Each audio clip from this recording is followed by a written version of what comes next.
to the Rebel Alliance Briefing Room Podcast. We are here to podcast about anything and everything Star Wars with you. Please visit our website where you can play current and past episodes. That's https://RABR.KyleJohansson.us. That's RABR.KyleJohansson.us. On the left-hand side is a navigation menu. You can use this to learn how to load the Rebel Alliance Briefing Room podcast on your Android or Apple phone and tablet. And we have direct links to our podcast on Apple and Google Podcasts. Please participate by connecting to our social media, answering questions of the week, or submitting feedback directly from the site. Again, all of these are available at the Rebel Alliance Briefing Room website at RABR.KyleJohansson.us. And now, it's time to talk Star Wars. I am Kyle John Johansson, and this is Andrew Scott Sutton. Say hello. Hello, part two. Hello. Back again. Take two. Back again. All right, so today we're reviewing Star Wars The Bad Batch Season 2, Episode 9, called The Crossing. We're going to review, talk about the cast a little bit. We're going to have a question of the week, and then we're going to drone on and on about sending us feedback. And possibly some predictions and thoughts to go along with it. So, I'm going to start off with this spoiler alert. Alright, so that warning means you need to watch the episode before you start talking, because we're going to spoil everything in the episode. Alright, so the cast to this week, we have our regular clone troopers minus Echo, all voiced by D. Bradley Baker. Omega was voiced by Michelle Yang. And briefly, Sid was on the video conferencing screen as Rhea Perlman was the voice there. And we need to do some dome armor. And now, a word from our sponsors. Does your bald head take a beating from shaving, the sun, and all of the things Mother Nature throws your way? Do ladies look at your dry, sunburnt head and cringe? Well, guys, there's a new product out there in the head care market that promises to rock your head. I mean dome. Looks soft, clean, and touchable, and it's trending #1 through social media and on YouTube. Introducing Dome Armor. It conditions with moisturizers like coconut oil and shea butter, protects with sunscreen up to SPF 45, and enhances your already sexy dome into an irresistible hands-on experience. Keep your dome safe and protected. Get Dome Armor now available in fresh bacon scent. Sure to get the ladies to come running in fine stores like Walmart and Lowe's. Oh, and for those still struggling with minor hair loss, try Grow Gain. This product will refresh, revitalize, and regrow hair on your dome. No, Kyle, that's major. Is that bacon or bacon? Bacon. Oh, I thought it was bacon. Sorry. What about ranch? My bad. No, ranch is too sloppy. See, this is why I don't have my picture on here, because this actually has to, match up with the armor dome, because I have a full head of hair and I don't need Grow Gain. So it's, I'm helping the product in here, marketing. No, that's not true. It's totally true. No, because it would be an example of what it looks like after you started using it. Oh, you guys are the before and I'm the after. At least me. I don't know. What do you mean the before? I'm perfectly have a good head of hair. It's better than a mohawk. Well, you need to lay off the Grow Gain because we only have a limited supply. Yeah. I'm trying to sell it though. All right, so again, The Bad Batch Season 2, Episode 9, The Crossing, aired on February 15th and was 30 minutes long. 13 minutes would have been great. That would have been great, though, right? It's time to grab your favorite beverage, pull up a chair, and join us in the Rebel Alliance briefing room. Take two. Take two. The Bad Batch travel in the Marauder to a desert planet. They don't even say what the name of the planet is, do they? They go to it's just a desert planet. It's the It's desert an unknown planet. An Elysium mine that Sid purchased. They're going to investigate it. Sid wants the clones to excavate the volatile mineral, which Tech likens to a thermal detonator in raw form. Of course, Wrecker likes that. He's pretty enthusiastic and wants to get in there and play with his stuff. Boom, boom. Boom, boom. Yeah. Tech unseals the mine, and Hunter notices that the storm is shifting away from their position, but decides that they can proceed anyway. He assigns Omega and Wrecker to serve as sentries. Tech immediately disagrees and says that since Echo is gone, they're a man down and need Wrecker inside the mine. Omega agrees to serve as lookout, and Hunter warns her that the presence of poachers in the area and to warn them about any strangers. Don't talk to strangers, right? Wrecker elects to stay behind with Omega. Unknown to the Bad Batch, they are being watched by a masked figure. Stranger danger. Stranger danger. Exactly. He's scanning with his pair of macro binoculars. Inside the mine, Hunter and Tech find that the mine is nearly depleted of Ipsium. Tech thinks that Sid has been misled, while Hunter resolves to recover the Elysium they can find. They go deeper into the mine. Tech finds a faint reading and asserts that the Elysium will be difficult to reach. Hunter proposes digging a huge hole, but Tech warns that the risk of destabilizing the mineral, causing a destructive chain reaction. Fall down and go boom. Hunter asks what he suggests. No boom boom. No boom boom. Outside the mine, Omega confines that it is weird not having Echo. This is, like we said, this is where the after-school special stuff starts. Wrecker thinks that she will get used to it. Hunter contacts her via comlink, telling her that they need her inside the mine. Tech tasks her with drilling a hole into the fossilized quartz until she reaches the active Elysium inside. He warns her repeatedly to be careful due to the volatile nature of the mineral.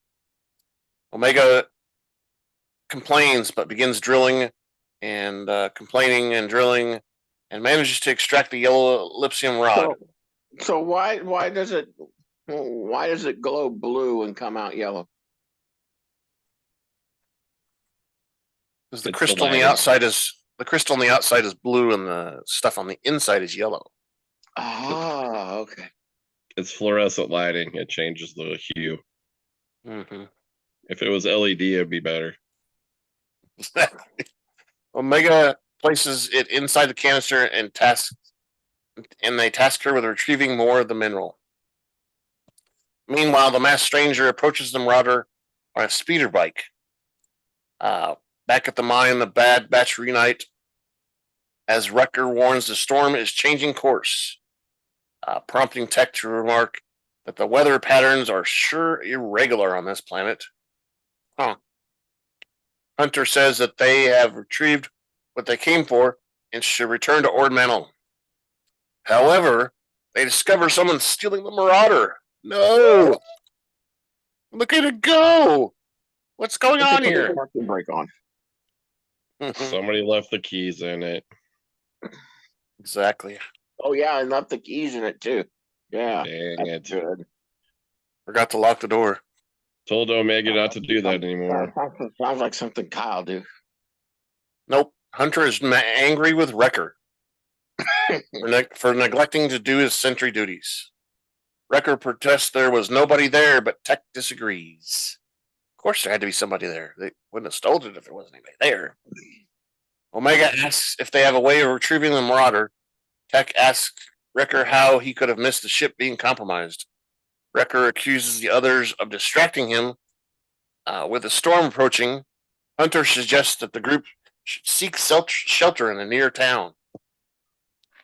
Tech uses his scanner to find out that there is a spaceport 40 clicks away from the mine. They suggest they could. He suggests that they could probably find a ship there. Of course, Wrecker grumbles. That's quite a distance. Right. While Tech responds that that's the only way. Hunter leads the group through the canyon. During the journey, Omega tries to contact Echo, but Hunter points out that he is too far away for comlinks. Tech reveals that Echo disabled his comlink, believing he is on a sensitive mission. The group senses movement, and suddenly a herd of antelope-like creatures appear in the distance. Simba! Yeah. The clones use grappling hooks to reach the root and pull themselves off the ground. Bambi. Don't shoot Bambi, yeah. Wrecker is carrying the ellipsium canister but drops it. Tech urges him to retrieve it, and he dives down and uses his body to shield the volatile material. The herd passes and the clones descend down. Tech warns Wrecker to be more careful, prompting Wrecker to ask him to carry it instead. The clones then flee and the descending storm, which soon the clouds overcome them. Tech spots another mine and with his sensors while fleeing inside the mine. Tech drops the ellipsium canister. The heck, man? You just complained. Now you're dropping it too? What the heck? Hot potato, hot potato. Yeah.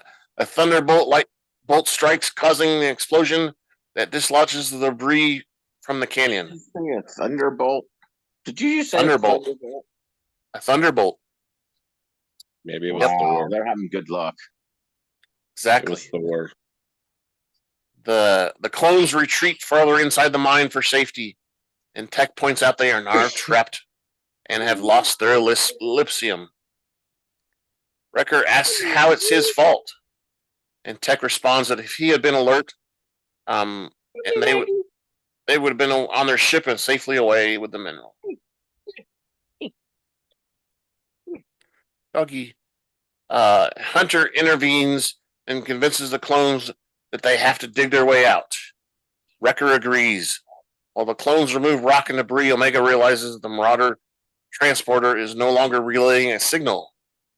Tech surmises that it was disabled by the thief, while Wrecker grumbles again. Omega asks how they will track the ship. Hunter responds they should focus on digging themselves out. Tech agrees and says it is unlikely that the Marauder will be recovered. Omega refuses to lose hope, but Tech tells her that they can acquire another ship. My dolly, my dolly. Yeah, Omega responds, but it's our home. Oh, I got my stuff on there. My little dolly. My dolly. My little dolly that I stole from Wrecker. Maybe if I click my heels, I can go back home. I think I can. I think I can. Yeah. Omega responds, and they don't want to lose the ship like they lost Echo. Hunter explains that Echo is on another mission. Omega counters that he will not be here, and they are supposed to be a squad, a family together. Hunter counters that the Bad Batch predated Echo and will exist after him. When he asks what her issue is, Omega tosses a device towards him and walks away to be alone. To cry and pout. When Tech says he only stated the truth, Hunter responds that she is just a little kid, you know. She already knows the truth. Come on. Drama. Exactly. Omega begins to explore the mine with her lamp and finds a spot deeper in the cave for shelter. She notices a blue light shining through the tunnel. Using the drill, she discovers several ellipsium. Kmart Blue Light Special, yeah. Blue light It's an special. ellipsium. It's an ellipsium special. Inside, she finds minerals and a vein. Meanwhile, the other clones labor with their debris moving away from the entrance. Wrecker continues to grumble and says it's going to take days. They need an explosive, says Tech. He states that a small amount of ellipsium would have been enough, but Wrecker remarks that someone dropped it, Man, do we have to keep going back to somebody dropping the shit? Right. Come on. To make amends for dropping the canister, Tech offers to search the mine for potential extractions. Hunter and Wrecker tell Tech to go and make amends with Omega. Tech responds that she wanted to be alone. I'm going to leave her there. Hunter explains that Omega is having a hard time with Echo leaving and tells Tech to speak with her, please. You're the one that insulted her anyway. Tech agrees and walks inside the mine. Meanwhile, Omega examines the glowing blue ellipsium mineral. Tech catches up to her and discovers that Omega has found a large cavern of ellipsium. The two conclude that they could use some of the ellipsium to blow their way out of the cavern. Since the ellipsium is more pure than what they found in Sid's cavern, he tells her to extract as much as they can. When Omega asks if he trusts her to do that, Tech responds that he knows she is fully capable of the task. Omega asks Tech to retrieve some more empty vials from her satchel. Working together, they manage to retrieve enough mineral to fill several vials. While reaching for the ellipsium mineral, Omega slips and loses her balance. She struggles to clean the rock face. Tech tries to reach her, but she falls down the chasm. Oh no! Hello, hello. Tech decides, without knowing what's down there, to jump in after her. And ends up in an underground. They both end up in an underground aqueduct. And it's over. The end. That's it. Show's over. Hey, which one? They both died. Tech manages to rescue her. Oh, okay. He rescues her so she doesn't drown. Oh, wow. That's good. And then, okay, now we go back to the boulders, and Hunter and Wrecker are still moving boulders. And Hunter senses movement, weirdly enough,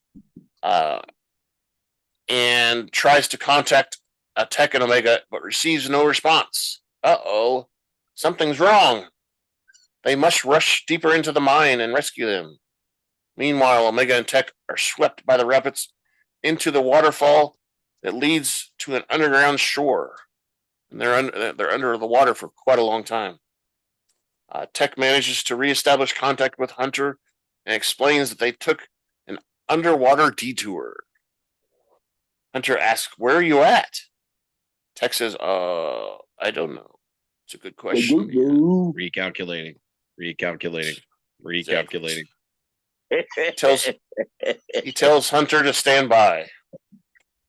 The two soon discover light, which Tech deduces is a passage to the outside wall.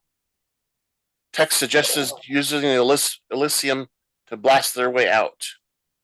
Tech tells Hunter they have found an alternate way out, but Hunter needs to retrieve all of their gear. Following Tech's instructions, Wrecker and Hunter retrieve Omega and Tech's gear, and Tech instructs them to scale down the narrow crevasse and ride the rapids down the waterfall. He warns them not to compromise the minerals, because they blow up easily, right? Wrecker thinks this plan is too difficult and grumbles. Nothing bad's going to happen with volatile minerals in glass vials in a loose satchel. Nothing could happen. Wrecker knows it already. He's like, man, that's explosive stuff. I like it. Go boom, boom. It's gonna go boom. All right. Tech tells Omega that once the others join them, they will find a way out of the mine. Omega points out that they have still lost their ship, and they're stranded, and we don't have Echo to contact. Tech responds that they do not need help and will figure a solution out as they always do. Omega is still upset, but change. The Tech regards change is a fundamental part of life. Omega asks why is he not bothered that Echo has left. Tech responds soldiers deal with change differently. Omega points out that they are family and asks why he doesn't act like they are. Tech reflects silently and says that Echo has chosen a different path like Crosshair, and they have to respect their decisions even though it can be difficult to understand. Tech admits he processes thoughts differently and says that it doesn't mean he isn't different from Omega. The two are soon joined by Hunter and Wrecker as they come down the waterfall. Boom. Kaboom. Oh, no, it didn't blow up. Good. They have followed Tech's instructions. Omega is optimistic and says that it wasn't too bad of a trip down the waterfall. They kept their hands and feet inside the cart the whole time. The whole time, exactly. The Tech positions a vial of ellipsium near the hole, and Wrecker asks, "Why can't I shoot it? I like shooting and blowing up things." We have to be direct. It has to be a perfect shot. Yeah, that's what Tech says. Tech shoots the vial, blasting a large hole in the wall. Boom! Crash! Bang! After exiting, exactly. After exiting, Tech discovers the spaceport through his micro binoculars. Tech notices the spaceport is deserted. Uh-oh. Wrecker hopes there's some food left there because he's tired of rations. Hunter agrees to explore the spaceport. You don't want to see Wrecker hangry. No, you don't. He needs a Snickers bar. Something. Maybe that's why he looked like Sid for a minute. Kind of. Upon reaching the spaceport they discovered has been abandoned. Wrecker grumbles and says, "Oh, we came here for nothing. There's no food. I'm hungry." No Snickers. No Snickers. Tech assures the group he can send out a long-range transmission with the communication array. The Bad Batch contacts Sid and asks for help, but the Transdojian broker says she is preoccupied with other matters and tells them to figure it out for themselves. Dun dun dun. Hunter reminds her. Yeah. Hunter reminds her that she's the one that sent the Bad Batch on the mission. Sid is unconcerned about their stolen ship, and Omega tells her that they need help. While Tech is gone, reminds Sid how they helped her to settle her problems with Roland and Gringy. So she really doesn't want this ellipsium. Maybe she just needs to get him out of town for a couple of days. What's her underplot? Exactly. Good question. Maybe she's selling it to Roland and Gringy since they were mentioned. Maybe. Sid relents and says that she will come in a few days. That won't work. Yeah. Hunter protests they don't have any rations as Sid ends their transmission. What about an Uber? Then Wrecker's like, "What are we gonna do? Come on, we're here by ourselves. No ship." Just a whole bunch of volatile explosives. What can we do on a deserted planet? Yeah, let's just blow some of that stuff up. That'll be fun.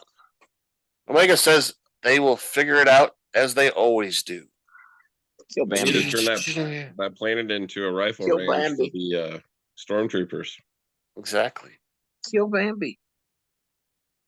They could do that. They could go get some antelope. Kill Bambi, cook it over spit, and they'd be having good time. Some range time. Yeah. Yeah, they should. They should. All right, so that's the credits. And that brings up our question of the week. What will the team break away from Sid now that she has rejected them? You think that's a full-on rejection, or you think she has a backstory of why she can't get him? Maybe You think she's both. in trouble again? Maybe both. I think Seems she's in like she's trouble. always. I think she's always got something going on. I think she's in trouble. She had too many irons in the fire, and she can't deal with them right There now. you go. That's it. That's what my dad would say. The Empire is moving in, and she's more focused on saving her own bacon. Yep. That's true. All right. So, what you guys think about the episode? Was it a fairly good episode? Was it a boring filler episode? Yeah, it's a good episode. I guess I have to come pretty back good. next week. Yeah, it was kind of a cliffhanger, right? We didn't. What's It was going to a happen? Oh no! Teenage angst episode. Yeah, It's this a could have growing been pains. this could have been broadcast on the Hallmark Channel, right? Yes. Oh my God, yeah. Or Lifetime. Lifetime. Yes, for sure. Yeah, Lifetime. Yeah, maybe Lifetime. Lifetime. Sometimes they have some pretty good, almost sex scenes too. If it had God. some more ellipsium, it could have been on TNT. So yeah, there you go. There you go.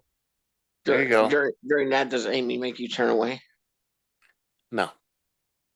No. He know Wookie. You know Wookie, Kyle. Yeah, sure, whatever. All right, yeah, I thought it was a pretty good episode too. I thought it was it was better than some of the recent ones we've had. So, not the worst one. Not the worst one. Yep.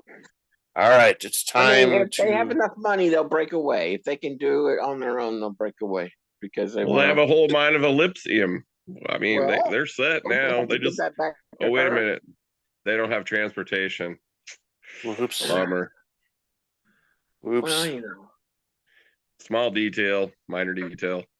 They have a speeder bike. Single and I'm sure the closest Star Destroyer will come and pick them up. Rex will come get them. That's the wrong team. I'm sorry. Yep, wrong team. We don't want Admiral Rampart coming in there. No, sir. More all right. Big boom boom. No more big boom boom. They'll blow up the entire planet, won't they? Who needs a Death Star? Just blow the planet up with ellipsium. Exactly. Man. One shot and the whole planet's gone. Could you imagine? Wait a minute. It's stormtroopers firing though, so the planet's safe. Exactly. Oops. Who lit the match? All right. This match. Feedback at KyleJohansson.us. That's feedback, KyleJohansen.us. Feedback. All right. Scott says we have to have some feedback, so you better start sending some feedback to us. Yeah, or I'll come get you. All you people on Spotify and Gyro Savin, Scott's going to come to your house if you don't give him feedback. He has a unique set of skills. If that don't work, I'll send Rick. Yeah. Hey, wait a minute. We have that witness protection program. That's not my real name. Oh, okay, George. Yeah, close. Rooster. Porgy. All right, so we have the email address, and then if you go to our website, the Rebel Alliance Briefing Room website, on the left-hand side, or is it that side? The left-hand side is a link to feedback form. You fill it out, send it to us. You can answer the questions of the week, and there is a comments section underneath the question of the week. You can go visit us on Twitter at super_duper_pod is our Twitter handle. Tweet. Yep. And on YouTube, of course, we put the video up there, and there's comments there. And surprisingly, no mean comments are on Twitter or on YouTube yet. So,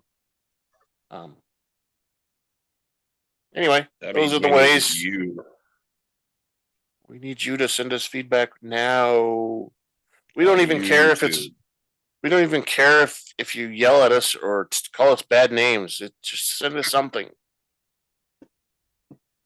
Just make sure you tell Scott's the pretty one.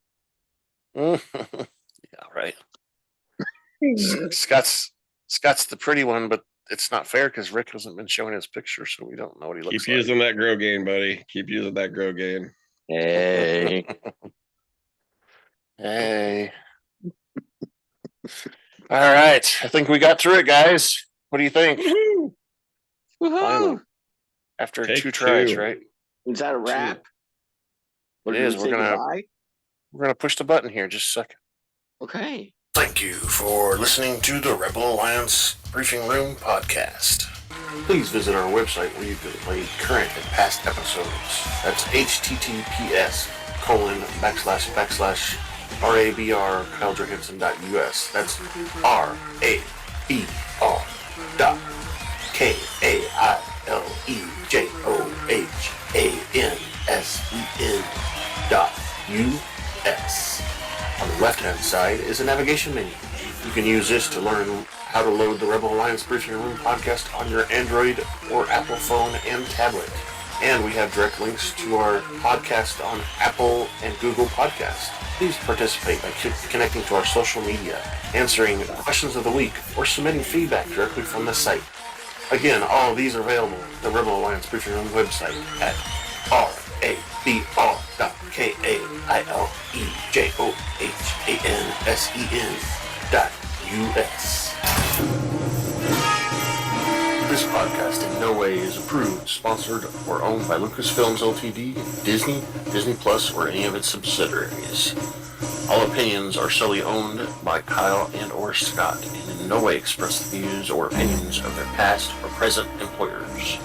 Views and opinions are not supported or restricted by Lucasfilms Ltd., Disney, Disney Plus, or any of its subsidiaries.